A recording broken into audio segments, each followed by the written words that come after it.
Olá, pessoal! Nós vimos que o coração é uma grande bomba e que bombeia o sangue aí, tanto em direção aos pulmões quanto em direção aos outros tecidos do corpo. Mas como será que essa simples contração do coração é suficiente para fazer com que o sangue circule por todo o corpo e retorne ao coração novamente? Vamos tentar entender nessa aula como que acontece o movimento do sangue no interior das artérias e também no interior das veias. Então, aqui eu tentei representar as artérias, tá? O que que nós temos que imaginar aqui nessa situação? Aqui nós teremos o coração, e o coração ele vai exercer aí o movimento de sístole ventricular. Nesse momento da sístole ventricular, o sangue vai deixar o coração em direção ao corpo, ok? Então, aqui nós vamos colocar o corpo. Então, vai deixar o coração em direção ao corpo. Quando ocorre a sístole ventricular, as artérias que têm aí uma parede elástica muito forte, elas estão naquele momento contraídas. Se elas permanecerem contraídas, o que que vai acontecer? A pressão com que o sangue chega no interior da artéria é muito grande, já que a força que o coração exerce expulsando esse sangue do interior do ventrículo é muito grande. Se as artérias permanecessem rígidas, o que ia acontecer é que elas iriam estourar. Tá? O que causaria grandes problemas aí para nós, né? Então, no momento da sístole ventricular, as artérias elas precisam estar relaxadas. Então, eu representei esse relaxamento através dessa bolha aqui no nosso canal, tá? Então, o sangue, ele chega aqui na artéria e ela está relaxada. Esse pulso, esse impulso elétrico que comanda aí o relaxamento das artérias, ele vai passando aí ao longo das artérias, indo em direção às arteríolas e chegando aí as arteríolas que já estão aí mais próximas dos capilares, tá? Então, esse pulso, ele vai sendo enviado aí ao longo de todas as artérias. Quando esse pulso passa, então aqui, ó, nós já vamos representar a passagem, o fim desse pulso. Então, quando esse pulso elétrico ele termina, o que que acontece com essa região aqui da artéria? Ela se contrai novamente, tá? E expulsa o sangue para o próximo espaço aí, para o caminho onde já ocorre o relaxamento, tá? Então, o pulso, quando ele termina, essa parte aqui da artéria, ela se contrai e expulsa o sangue para uma parte aí posterior, onde o pulso provoca o relaxamento, tá? Então, esse relaxe, contrai, vai expulsando aí, empurrando o sangue ao longo das artérias, tá?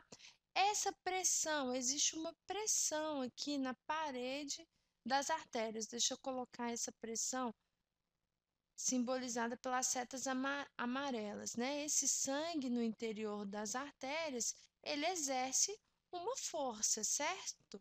Essa pressão exercida aqui pelo sangue no interior das artérias é o que nós chamamos de pressão arterial. Vários brasileiros têm problemas relacionados à pressão arterial, geralmente tem problemas relacionados aí ao aumento da pressão arterial. Numa pessoa que tem a pressão controlada, essa pressão ela vai oscilar em torno de 120 a 130 quando o músculo, ou melhor, quando o coração estiver em sístole ventricular, então no momento em que a artéria recebe o sangue, a pressão exercida é uma pressão de 120 a 130 milímetros de Hg. Essa é a pressão máxima de um indivíduo que tem a pressão controlada.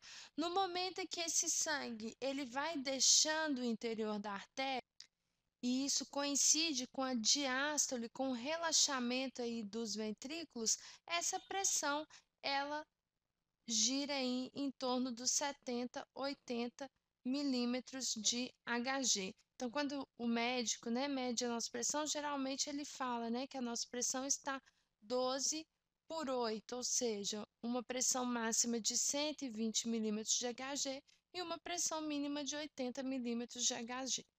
E no interior das veias, né? Nas veias, o sangue, ele vai deixar o corpo, vai passar aí através de várias veias em direção ao coração. Aqui nas veias, né? Depois de o sangue já ter percorrido as artérias, as arteríolas e passado pelos capilares, a pressão do sangue já é muito baixa. Então, aqui nas veias, o movimento do sangue ele acontece em grande parte por contribuição dos músculos, vou representar os músculos aqui, dos músculos esqueléticos que estão aí ao longo das nossas pernas, por exemplo, dos nossos braços, os músculos que estão aí em torno dessas veias, tá? Então, é a contração e o relaxamento desses músculos que vai expulsar o sangue do interior das veias, levando ele aí em direção ao coração. Então, o sangue, né? Por exemplo, se esses primeiros músculos contraem, eles empurram o sangue aí na direção do coração, tá? O que impede o refluxo desse sangue?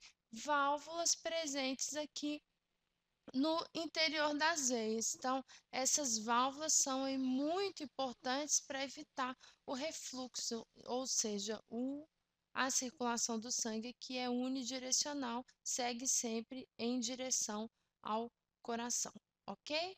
Bom, espero que vocês tenham compreendido. Se tiverem alguma dúvida, envie para nós através do site quadro.com.br. Um grande abraço e continuem estudando!